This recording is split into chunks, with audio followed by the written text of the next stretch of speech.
میں ہوں ڈاکٹر امجد ایوب مرزا اور آپ سن رہے ہیں میرا پوڈ کاسٹ مائی پرسپیکٹو، یعنی میرا زاویہ۔ پاکستانی قبضے والے جموں کشمیر میں عوامی احتجاجی تحریک کی ایک نئی لہر انگڑائی لے رہی ہے۔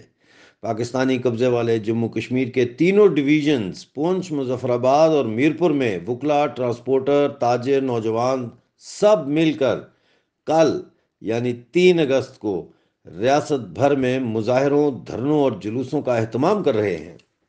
جموں کشمیر نیشنل عوامی پارٹی اور Jammu Kashmir people's national alliance پر کریک ڈاؤن اور ان کی پسپائی کے بعد احتجاج سیاسی جماعتوں کی قید سے آزاد ہو کر عوامی نمائندہ انجمنوں اور کمیٹیوں کی شکل میں ریاست گیر نیٹ ورک کی صورت اختیار کرتا نظر آ رہا ہے۔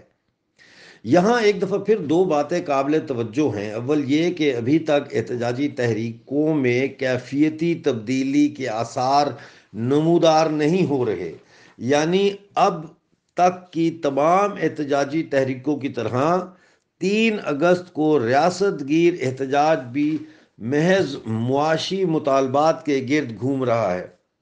ہم ابھی تک آٹے کی نایابی، بجلی کے بلوں پر اضافی ٹیکسوں اور لوڈ شیڈنگ اور مہنگائی کے خلاف نعروں سے 1 انچ بھی آگے نہیں بڑھ پائے۔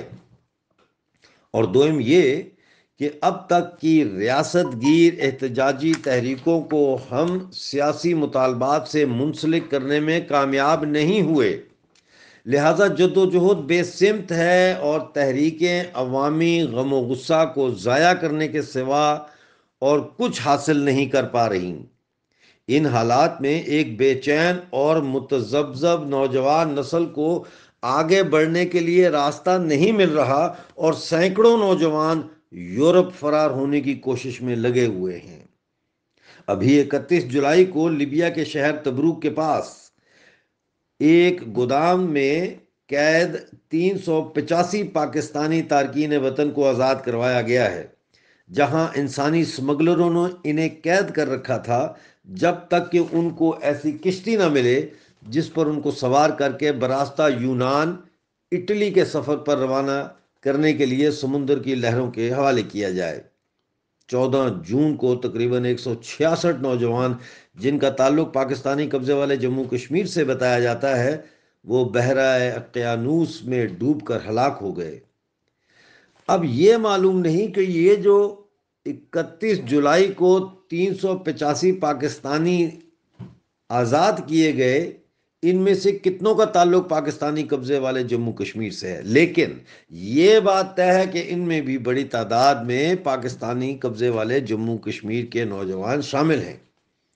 ان حالات میں جموں کشمیر تحریک اتفاق رائے کے کارکنوں کا فرض ہے کہ وہ عوامی احتجاجی کمیٹیوں اور مہمات میں بڑھ چڑھ کر حصہ لیں اور عوامی احتجاجی تحریک سے جڑیں، لیکن اس سے بھی زیادہ اہم یہ ہے کہ ہمارے کارکنان ان تحریکوں میں شرکت کر کے وہاں سے ایسے نوجوانوں کی نشاندہی کا فریضہ سر انجام دیں جن کی جدید خطوط پر سیاسی ذہن سازی ممکن ہو۔